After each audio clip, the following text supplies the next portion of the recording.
tentang psikologi pendidikan. Apakah itu semua? Ya, saya bersedia. Baik, kita langsung buka ke depan.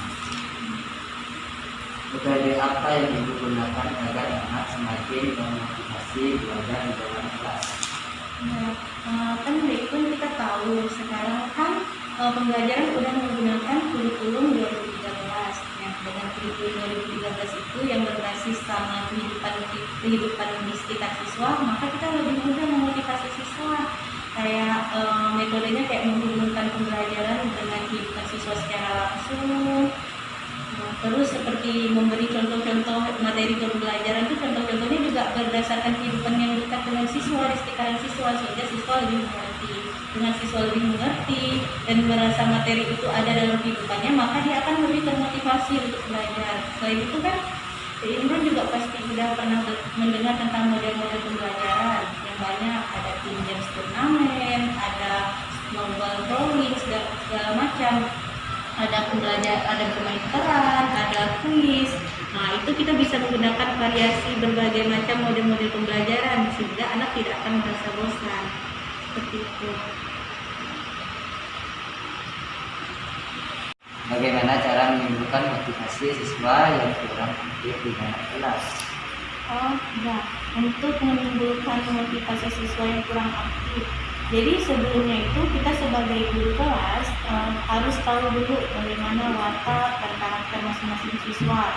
Biasanya kan kita udah mengenal, oh ini siswanya pemalu, ini siswanya agak ribut. Biasanya kan kita udah tahu kan karakter masing-masing siswa. Jadi setelah mengenal karakter masing-masing siswa, kita juga udah mulai paham nih.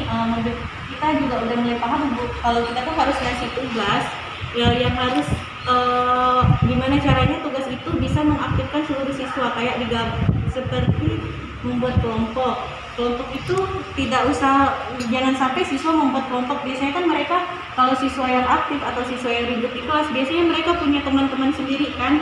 Jadi kalau misalnya mereka buat sendiri kelompok itu, maka biasanya mereka akan yang aktif akan sama yang aktif, yang tidak aktif akan bareng sama yang tidak aktif, sehingga tidak ada pukul rata di antara siswa. Jadi harus kita yang pandai setelah kita mengenal karakter masing-masing siswa, kita harus bisa kayak di kelompok ini kita masukkan yang aktif segini, yang tidak aktif yang pendiam, yang pemalu. Di kelompok ini berapa orang kita bagi berdasarkan kelompoknya, sehingga mereka akan termotivasi dengan teman-teman sendiri.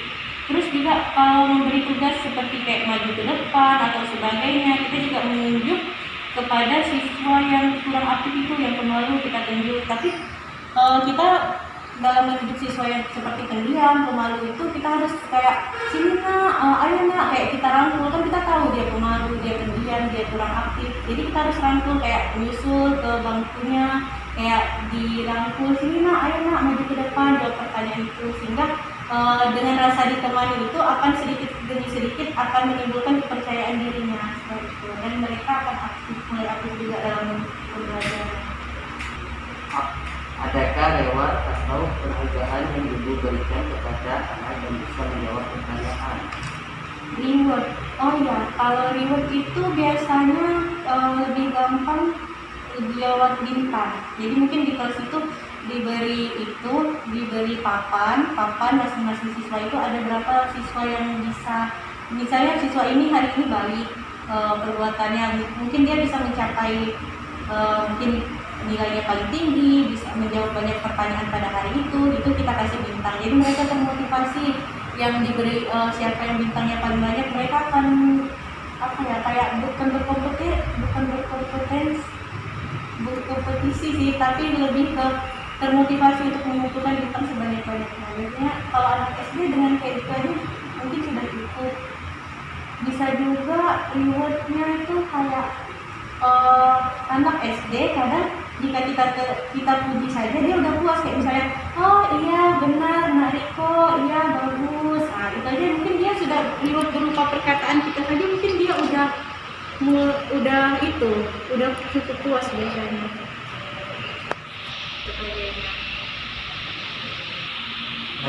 Reward atau penghargaan seperti apa? Reward ya, tadi kan ada yang berupa bintang. Bisa juga kita ngasih rewardnya gini, kayak misalnya di akhir pembelajaran kan ada evaluasi.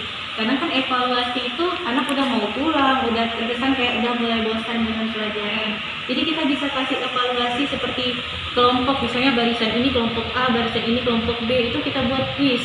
Mana kelompok yang nanti bisa mendapatkan nilai quiz tertinggi, itu dapat reward pulang duluan. Meskipun jarak pulangnya itu paling cuma sebentar, kelompok A dulu pulang, kalau habis itu kelompok B, itu kan jaraknya cuma sebentar kan. Tapi kadang kalau murid SD dengan kayak reward kayak gitu aja mungkin dia sudah senang. Dengan reward dari kelompok tadi juga bisa. Setelah diberikan reward atau penghargaan kepada siswa yang bisa menjawab atau berklarifikasi, adakah semangat dari siswa yang lain untuk bisa menjawab juga? Iya, biasanya dari reward kayak gitu dia melihat kan anak SD kan memang satu sama lain itu kan kadang saling apa ya, kayak masih memang jiwa kompetisinya memang masih tinggi, tapi kita nggak mengajarkan kompetisi yang negatif sih. Jadi kadang dia melihat siswa lain yang sudah selesai duluan atau siswa lain yang dapat pujian, biasanya yang mendorong siswa lain juga untuk kayak, oh saya juga mau dong bu, saya juga kayak gitu. Biasanya mereka kayak lebih ke berlomba-lomba untuk menjawab pertanyaan, terlebih lagi jika ada kayak quiz antar kelompok. Nah itu benar-benar sangat berpengaruh, kelihatan itu motivasi dari antar siswa itu jadi kayak lebih bertambah. Oke, sekian dari aku kembali dulu. Ya, alhamdulillah. Assalamualaikum warahmatullahi wabarakatuh. Waalaikumsalam warahmatullahi wabarakatuh.